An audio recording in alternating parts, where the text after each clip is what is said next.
Jemaat persilakan duduk kembali.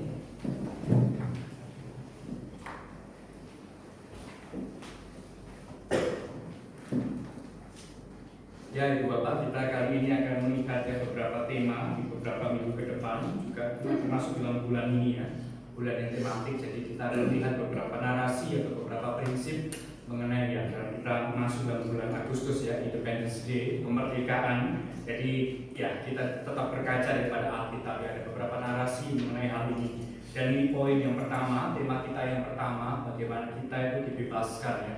Bukan kita yang bisa membebaskan dari dosa, tetapi ya sekali lagi kita dibebaskan. Ini kan ada kalimat yaitu kita benar-benar pasif ya, kita dibebaskan. Itu semua karena kemurahan Tuhan. Jadi sebelum kita jauh melangkah, sekali lagi mari kita berdoa. Mari kita berdoa Ibu Bapak. Bapak di surga, biarlah melalui pujian tadi kami kembali diingatkan bagaimana kami perlu bimbingan Tuhan di dalam kehidupan kami. Terkhusus Tuhan juga menyapa kami di dalam kebenaran firman Tuhan kali ini. Berbicara Tuhan, biarlah kami juga siap mendengar bagaimana kami sekali lagi diperbaharui dengan kebenaran firman Tuhan di dalam kehidupan kami, perjalanan kami mengiring juga mengikut Tuhan.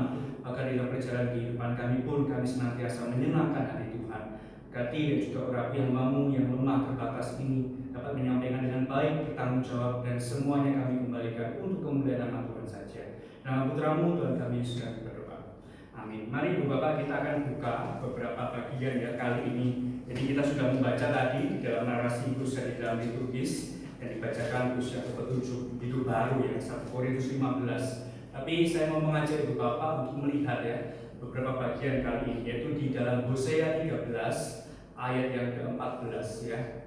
Hosea 13 ayat yang ke-14. Jadi ayat tadi itu sebenarnya kutipan daripada Rasul Paulus, jadi ada beberapa bagian. Sebenarnya juga ada di Yesaya 25. Tapi saya mau mengajak untuk berkaca ya, ada kita dua comparekan saja di Hosea dan juga di dalam narasi daripada Rasul Paulus ya. Hosea 13 ayat yang ke-14.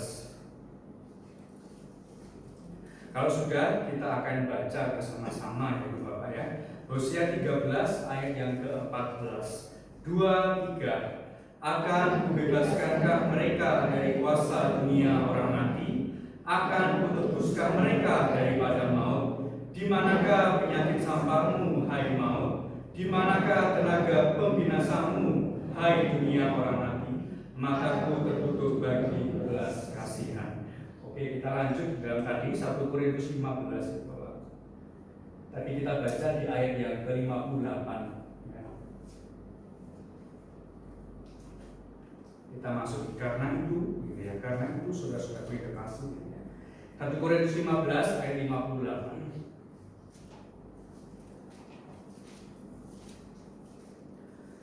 1 Korintus 15 ayat 58 kita akan baca bersama-sama. 2, 3. Karena itu saudara-saudaraku yang kekasih, berdirilah teguh, jangan goyah, dan giatlah selalu dalam pekerjaan Tuhan. Sebab kamu tahu bahwa dalam persekutuan dengan Tuhan, jerih payahmu tidak sia-sia. Jadi sebelum tadi narasi ada beberapa ayat ya yang seperti saya katakan tadi ya, ada sengat di mana hai kamu sengat, atau di manakah ya kuasa atau kemenanganmu gitu ya. Dan selanjutnya Paulus menjelaskan bahwa ya hai saudaraku yang kekasih, berdirilah teguh, giatlah selalu dalam pekerjaan dan tidak ada yang sia-sia. Nah Ibu Bapak yang kasih Tuhan, karena sekali lagi kita masuk dalam bulan tematik, kita akan melihat ya beberapa tema kali ini ya mengenai bagaimana kita dibebaskan ya. Dibebaskan, kita akan belajar mengenai yaitu beberapa kali ini kan belajar tentang keselamatan di dalam Tuhan ya. Kita akan melihat bagaimana keselamatan itu ya sekali lagi pure, murni, itu pekerjaan Tuhan ya. Tidak ada manusia, tidak ada andil bagian manusia ya, sekecil apapun. Karena sekali lagi yang ya saya beberapa kali memakai istilah ini ya, yang memalingkan wajahnya itu terlebih itu bukan kita, tapi Tuhan yang memalingkan wajahnya, itu wajah kasih dalam kehidupan setiap kita. Nah Bapak Ibu, kalau kita melihat dua teks ini ya, Hosea dan juga Rasul Paulus ya, sebenarnya juga ada di Yesaya 25 seperti yang saya katakan tadi. Kita akan melihat sebenarnya ada sebuah profil teologi atau sebuah teologi profil daripada penulis daripada kitab yang memang diselidiki ya. Jadi Hosea ini ya memiliki sebuah akar kata dengan bahasa Ibrani pun juga sama ya, Yosua, Yesaya, itu artinya keselamatan juga ya, Hosea ya. Jadi ada beberapa indikasi mengenai ya, sebenarnya narasi kitab daripada Hosea ini juga terkait kok dengan apa itu namanya keselamatan ya. Kalau kita lihat secara kronologi atau secara timeline daripada ini ya, dia hidup di dalam raja, khususnya di dalam masa pemerintahan Raja Yerobeam ya, yang melayani di kerajaan utara hancur sampai kerajaan hancur ya. Kurang lebih tahunnya demikian. Jadi dari gambaran ini Bapak Hosea itu diperkirakan melayani sekitar 70 tahun. Ya, 70 tahun sampai kerajaan utara jatuh di bawah kerajaan daripada Asyur. Nah, Ibu Bapak, di dalam pasal 13 yang kita baca ini tadi Bapak, sebenarnya ada sebuah perikop yang cukup terkenal ya, dengan fraseologi atau artinya mengingatkan kata-kata Tuhan bahwa akulah Tuhan Allahmu yang membawa engkau keluar dari tanah Mesir. Seperti yang saya katakan tadi, Hosea itu juga memiliki arti yaitu namanya keselamatan. Ini kan narasi-narasi tentang ya, bagaimana perjalanan Exodus ya, perjalanan keluaran atau perjalanan bagaimana ya umat Israel memulai pengembalaannya di padang gurun. Jadi ini ada sebuah konektivitas di sini Bapak ya, Hosea. Nah, yang menjadi juga sebuah hal yang menarik Ibu Bapak yaitu Hosea. Itu sebenarnya kitab Hosea ini kalau secara urutan kanonik ya, Hosea kan ada dalam masuk nabi-nabi kecil. Ya memang ini kan nabi kecil ya Hosea. Tapi sebenarnya ia juga hidup di zaman usia itu Yesaya dan juga Yeremia. Ya ini nilai Ibu Bapak juga perhatikan bersama. Jadi Hosea pun juga menjadi sebuah kiblat. Kitab Hosea pun juga menjadi sebuah kiblat bagaimana ya para orang-orang kudus atau orang-orang saat itu ya banyak mengutip daripada perjalanan daripada hidup Hosea. Nah, kalau kita lihat secara profil teologi, Hosea pun juga memang nggak mudah gitu ya. Dikatakan bahwa umat Israel digambarkan sebagai ya, ia sudah melacurkan diri ya kepada ilah-ilah lain ya, sehingga Hosea pun juga menjadi sebuah gambaran ya, yaitu ada anaknya itu Loruhama ya, ini bukan Lo-ami, engkau bukan umatku lagi, sebuah hal yang kengerian ya di dalam bagian ini. Jadi sengat atau maut itu menjadi sebuah hal yang ngeri ya, Bapak ya. Paulus pun juga mengatakan ya, di manakah sengatmu atau di manakah ya kuasa kemenanganmu gitu ya. Beberapa bulan yang lalu Ibu Bapak, saya melihat ada sebuah berita ya. Ada seorang itu yang penggiat yaitu memelihara bukan binatang ya satwa yang cukup liar. Jadi tim ini itu memiliki sebuah panggilan yaitu merescue ya satwa-satwa yang liar, khususnya yaitu ular.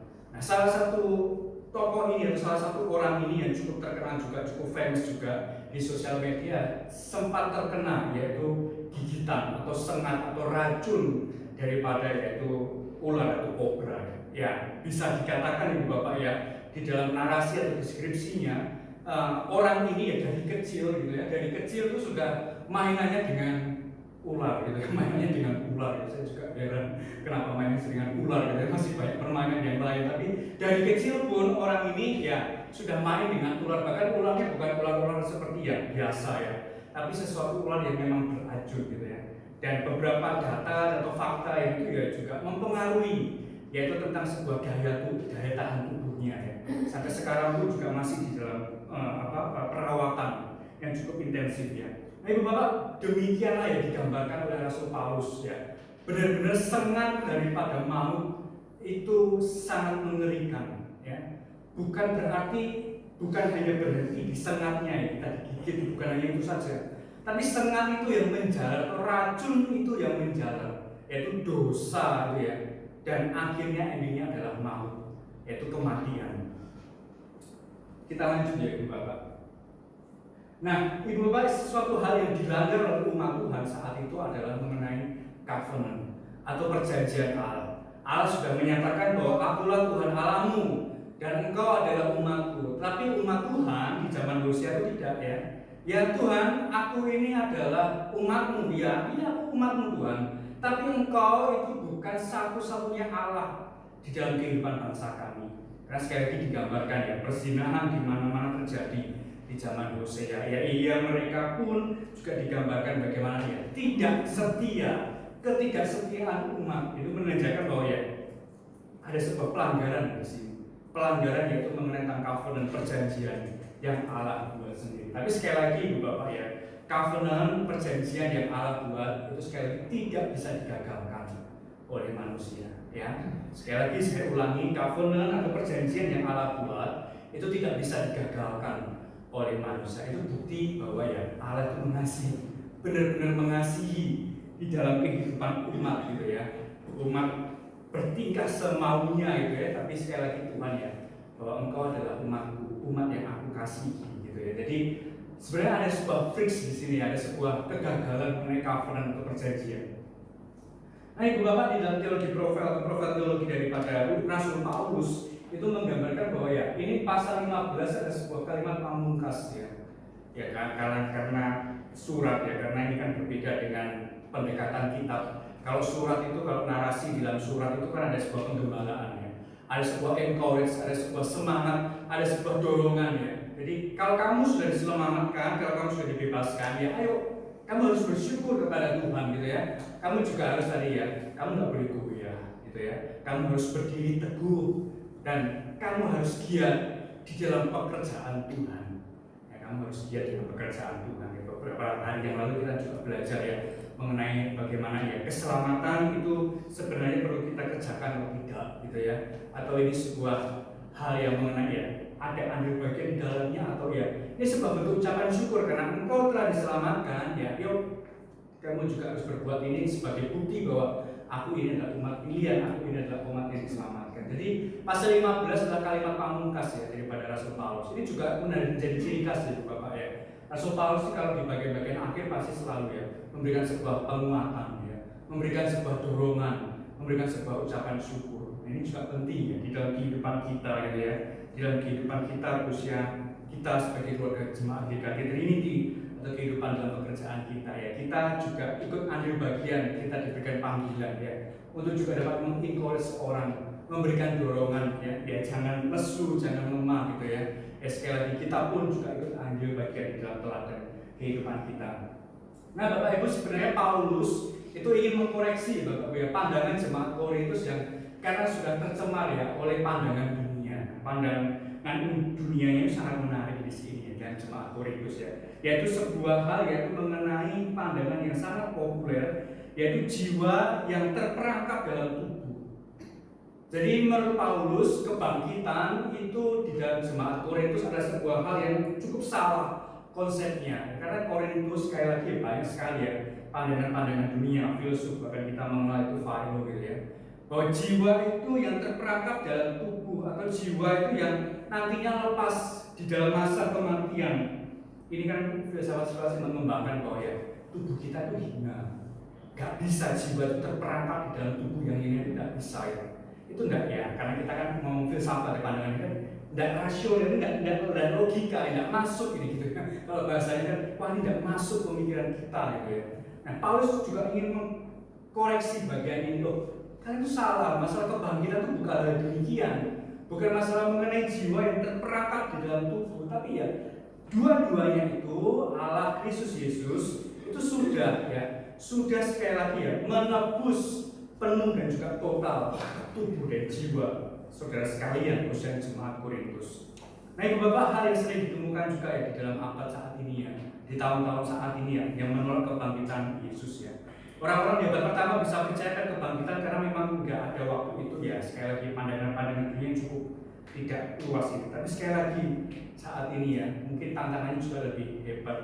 Banyak mungkin sekali lagi video-video yang dibuat atau narasi-narasi yang ya menolak akan kebangkitan Kristus secara medikal atau secara hal yang lain, secara rasional, pandangan-pandangan filsafat ya. Tapi sekali lagi kita percaya, kita mengamini Bapak Ibu ya di dalam bagian ini bahwa ya Kristus Yesus itu bukan hanya mati mengalahkan dosa dan maut, tetapi Kristus Yesus itu ya dia bangkit dan membawakan pengharapan bagi kita. Jadi saya mau menyimpulkan dua hal ini Bapak Ibu, Hosea dan juga Korintus itu ada sebuah persamaan atau problem, yaitu mengenai pembenaran diri. Ya Hosea tadi covenant perjanjian Allah. Ya Tuhan, aku sudah benar kok, aku sudah kau tuh sudah nyatakan di dalam nenek moyangku kau sudah keluarkan aku daripada perbudakan Mesir gitu ya. Dia merasa benar, merasa self righteousness ya, atau sebuah pembenaran diri gitu ya. Dan juga jemaat Korintus juga gitu ya. Kebangkitan itu bukan hal itu Paulus gitu ya. Tapi ya seperti ini loh kebangkitan, ya sebuah kebenaran diri ya. Ya bukankah sebenarnya di Bapak terjadi juga di dalam kehidupan kita ya, mengikut dan juga mengiring Tuhan, bahwa kita terkadang juga merasa ya kita merasa benar di hadapan Tuhan, tapi kita nggak mau menundukkan diri kita di hadapan Tuhan gitu ya. Ya saya sangat tertegur juga di dalam bagian ini mengenai pembenaran diri. Banyak hal, banyak kisah terjadi di dalam kehidupan kita mengenai hal ini. Tapi saya mau mengajak supaya kita merenungkan bagian ini bahwa kita itu dibebaskan dari dosa dan maut. Itu semua adalah andil bagian daripada Tuhan. Tuhan sepenuhnya bekerja berkarya di dalam kehidupan kita. Ya, tapi sekali lagi Ibu Bapak, manusia, karena tadi ya pembenaran diri, masalah utama yang dihadapi oleh manusia secara spiritual itu adalah dosa dan maut. Beberapa kali saya mengajar di kelas katekisasi, saya mengatakan bahwa manusia itu bisa menghandle ini tentang masalah soal keuangan, kesehatan bisa diprediksi atau hal ini. Tapi kalau sudah menghadapi dua kata ini dosa dan juga maut, gitu, nggak bisa. Manusia nggak bisa menghadapi dosa dan juga maut, tidak bisa ya. Karena sekali lagi sebuah realita bahwa kita pun juga akan menghadapi ini, yaitu tentang maut. Kematian, mau tidak mau kita akan menghadapi, yaitu namanya maut. Bapak Ibu, sebelum kita jauh melangkah saya mau menjelaskan kenapa sih Paulus itu sering menggunakan beberapa kutipan daripada beberapa ayat perjanjian lama. Salah satu halnya kita melihat ada sebuah penggenapan di sana. Paulus mengapa sih? Bahkan bukan hanya Paulus Tuhan kita Kristus Yesus pun juga sering sekali juga mengatakan bukan hanya kutipan langsung, kutipan tidak langsung Bukankah Taurat mengatakan, bukankah kitab suci mengatakan, ini sebenarnya juga menyusun yaitu mengangkat sebuah penggenapan kok, ada nubuatan, ada sebuah penggenapan janji Allah di dalam perjalanan kehidupan umat. Ini menurut saya cukup membuat kita bukan tidak semangat untuk kita membaca Alkitab Karena kita kalau sudah membaca Alkitab kita kan ambil kata kuncinya kata kunci ini misal yaitu dosa sangat maut atau upah dosa atau Roma Roma 3 atau kasih karena begitu besar kasih Yohanes 3:16. Tapi Bapak kalau kita melihat sebenarnya ini ada sebuah rentetan penggenapan Allah di dalam kehidupan umat, di dalam perjanjiannya atas kehidupan umat. Kalau kita perhatikan Ibu Bapak hal ini indah dalam kehidupan kita Tuhan sudah nyatakan, Tuhan sudah bentangkan di dalam Alkitab ini 66 kitab yang kita percaya dalam masa-masa kanoni.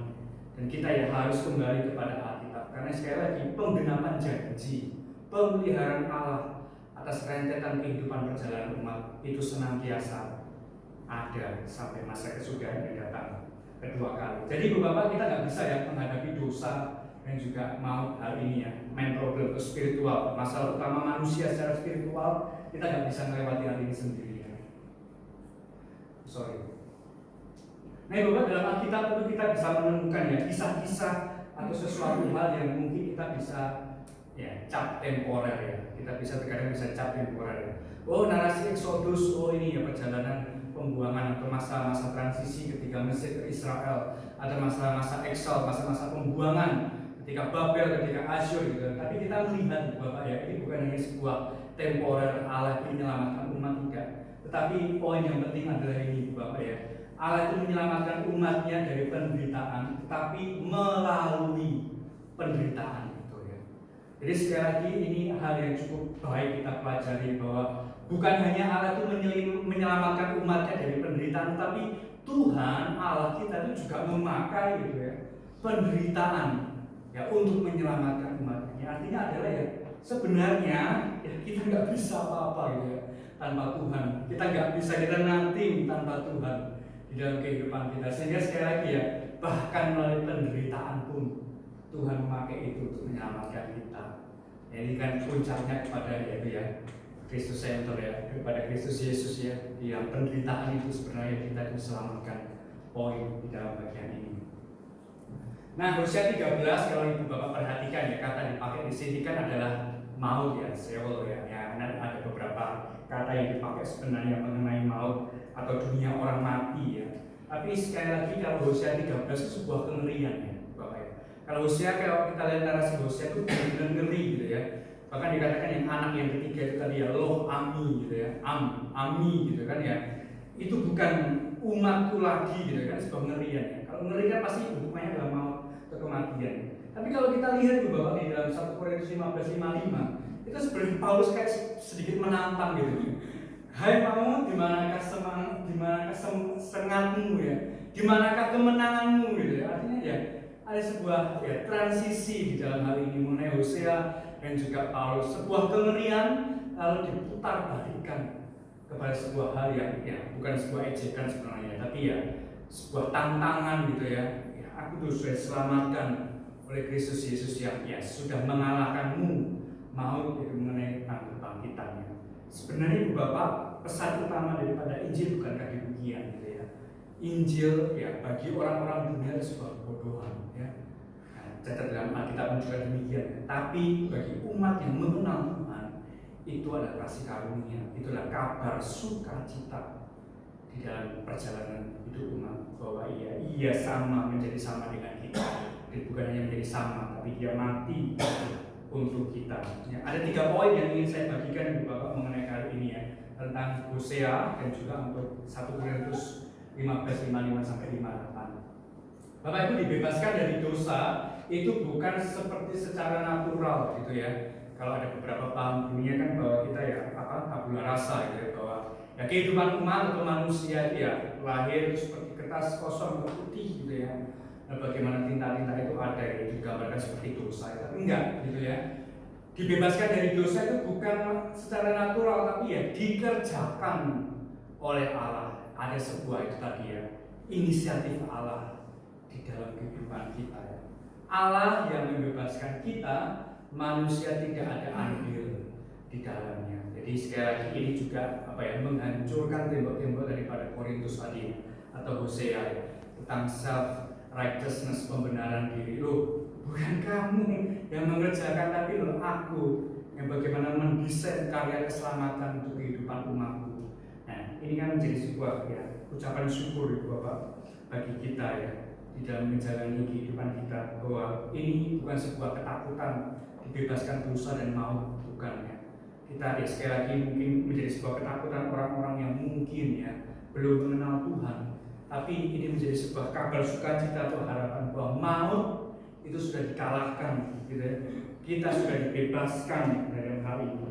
Kalau Ibu Bapak melihat dari dalam narasi Exodus atau Keluaran ya, kejadian khususnya umat Tuhan di dalam perjalanan pengembaraan di padang gurun dari Mesir ke Israel, Mesir khususnya umat Israel ya, untuk mengingat apa yang sudah Tuhan lakukan dalam hidup mereka, bagaimana tiang awan atau tiang api itu menyertai, memimpin kehidupan setiap mereka. Bapak Ibu, perjanjian lama adalah gambaran daripada perjanjian baru, dan perjanjian baru adalah penggenapan daripada perjanjian lama ya. Jadi kita nggak bisa ya dualistik perjanjian lama ini, perjanjian baru enggak. Tapi ada sebuah rentetan kisah bagaimana Tuhan sepenuhnya itu andil bagian di dalamnya. Tuhan yang berinisiatif di dalamnya ya, termasuk dalam kehidupan kita ya. Ya seberapa sering Ibu Bapak ya dalam kehidupan kita, dalam aplikasi perjalanan kehidupan kita gitu ya, kita mengamini hal demikian, bahwa ya Allah itu turut bekerja di dalam narasi cerita kehidupan kita ya. Sampai saat ini itu semua karena kemurahan Tuhan gitu ya. Yang tadi ya, mengingat apa yang sudah Tuhan lakukan dalam hidup umat ya, dibebaskan ya. Ada sebuah kutipan ya, karena semuanya sudah menjadi miliknya dan semua yang kita miliki itu berasal daripadanya ya. Jadi nggak ada segala sesuatu itu yang nggak daripada Tuhan. Segala sesuatu kita mengamini, dan tradisi reform pun juga bahwa ya itu semua pun di dalam providensi Allah, pemeliharaan Allah. Sekalipun perjalanan kita saat ini mungkin ya tidak sesuai dengan apa yang kita rindukan atau kita harapkan, tapi kita tetap melihat bahwa ya narasi cerita hidup kita itu tetap utuh, tetap ada di dalam pandangan Tuhan yang mengasihi setiap kita. Ya, oleh sebab itu Bapak, ada Rasul Paulus pun juga mengingatkan ya, kalau kita sudah melihat inti dari bagian ini apa yang menjadi message atau pesannya, yaitu teguh dan tidak goyah. Ya, tadi yang saya katakan tadi, karena saudaraku yang kekasih, berdirilah teguh dan jangan goyah. Jemaat Korintus pun juga menghadapi itu namanya yaitu ya parousia ya, atau kedatangan Kristus yang kedua kali ya. Biasanya kalau kita pun berpergian gitu Bapak ya, kalau delay itu kan tidak enak gitu ya. Kalau sudah ada jadwal penerbangan, dikatakan delay, atau kita mendapatkan pesan bahwa penerbangan kita itu diundur gitu. Ya mungkin jemaat Korintus juga menghadapi demikian paham ini ya, bahwa kedatangan Kristus itu nanti juga akan ditunda kok gitu ya. Tapi enggak, Paulus mengatakan bahwa kamu nggak boleh goyah, kamu harus tetap berdiri teguh gitu ya. Teguh itu tetap setia, stay ya. Ya ini kan juga dikutbahkan juga oleh berita Emilius Cornelius kemarin ya, bahwa ya kamu harus tetap tinggal di dalam Dia gitu ya. Kamu harus tetap setia. Jadi ini juga dihadapi oleh jemaat Korintus mengenai penundaan kedatangan Kristus gitu ya. Yang artinya adalah gak apa-apa, kamu boleh kok santai-santai, gak usah berdiri teguh, kamu menikmatilah kehidupan hal dunia yang itu aja gitu ya. Gak usah mikir hal spiritual, tidak. Tapi menggambarkan bahwa ya Paulus dan jemaat Korintus bahwa kedatangan Kristus yang kedua itu pasti. Itu pasti. Ya sebenarnya Bapak dalam pengharapan eskatologi ya, pengharapan akhir zaman. Kenapa sih surat-surat dan perjanjian baru itu selalu ya, karena masa-masa penganiayaan gitu ya. Masa-masa ya siapa yang mau gitu ya dianiaya gitu ya. Kalau kita juga melihat ya, kita mendengar mungkin dari cerita engkong atau senior-senior kita gitu ya, yang dulu-dulu dalam ketika masa-masa penjajahan atau masa-masa itu ya koloni gitu ya, ya memang gak mudah gitu ya. Tapi sekali lagi ya, itu pengharapan kita ya, kedatangan Kristus ya sebagaimana itu Raja yang Mesias menyelamatkan, yaitu mengenai umat. Jadi teguh dan tidak goyah itu berarti Bapak tetap berada di dalam satu posisi ya, atau terus menerus, yaitu abide yang kemarin ya dibagikan oleh hambanya ya, yaitu terus menerus abide ini, atau ya tinggal di dalam aku gitu ya. Atau teguh dan tidak goyah itu juga berbicara mengenai posisi yang tenang ya. Tenang dan diam itu kan juga ada sesuatu hal yang berbeda juga ya. Tenang itu juga berarti ya dia menguasai, dia ya kontrol, dia handle ya, dia merasa tenang ya. Tapi kalau diam tidak, dia benar-benar pasif gitu ya. Nah teguh dan tidak goyah itu juga berbicara mengenai posisi yang tenang ya. Di dalam kehidupan kita pun ya, di era teknologi yang canggih ini pun juga ya, juga tantangan kita ya mengenai ya posisi yang tenang ya gitu ya. Beberapa hari ya, beberapa minggu yang lalu, satu minggu yang lalu gitu ya, kita pun juga merasakan ya ada sedikit goncangan juga gitu ya di kota kita tercinta di Palu ini ya. Sekali lagi ini bukan juga berbicara tentang masalah bagaimana kita menghadapi itu gitu ya, tapi bagaimana kita juga menjalani atau menghadapi ajaran-ajaran yang mungkin ya mengkoreksi pemahaman kita selama ini, bahwa kita juga harus memiliki posisi yang tenang. Teguh dan tidak goyah itu juga berbicara mengenai ya satu posisi yang setia ya. Tadi dikatakan di Hosea juga ya, umat itu sudah tadi melacurkan diri mereka kepada ya ilah-ilah lain. Tapi sekali lagi kamu tidak boleh ya, kamu nggak boleh goyah, kamu teguh. Itu artinya kamu juga harus tetap setia. Setia dalam hal apapun di dalam kehidupan kita gitu ya.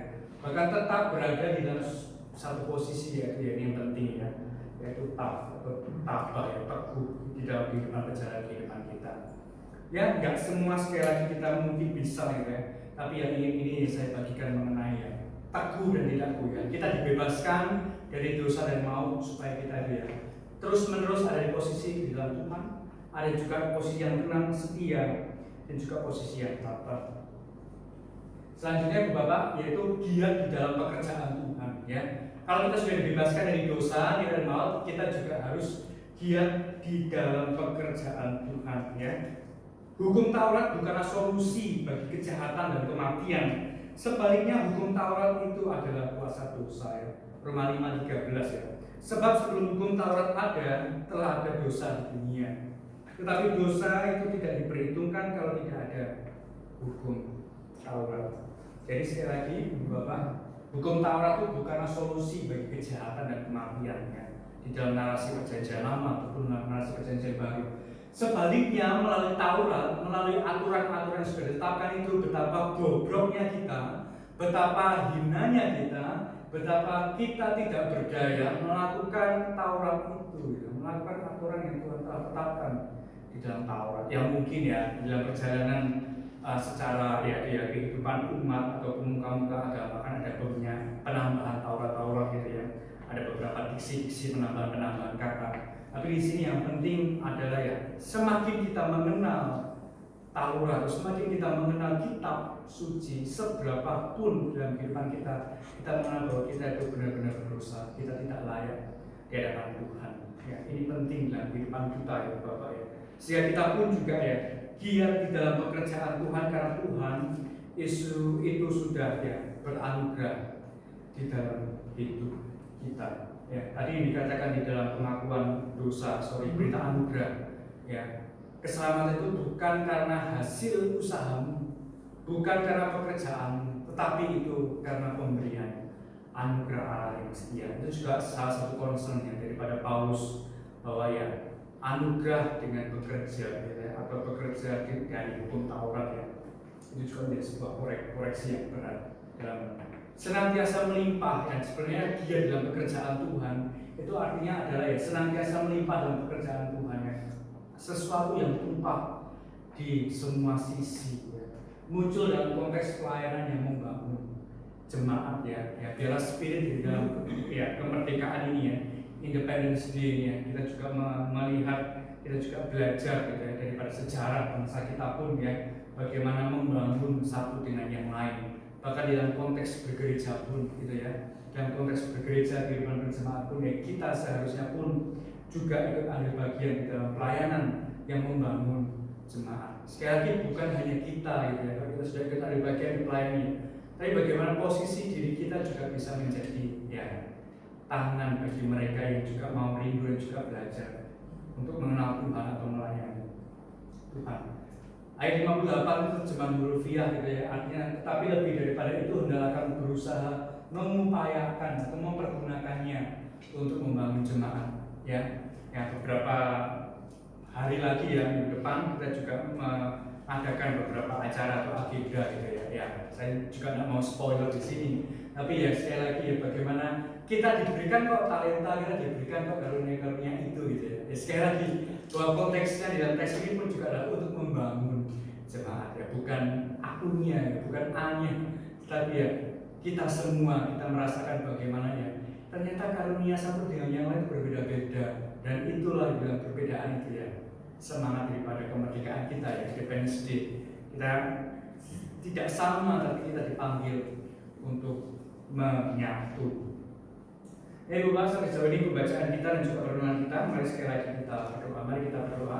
Bapak, terima kasih bagaimana Tuhan juga membentangkan di dalam kebenaran-Mu, baik di dalam perjanjian lama atau memakai Hosea, yang sekali lagi menguatkan juga meneguhkan kami, karena kami tidak setia di hadapan Tuhan.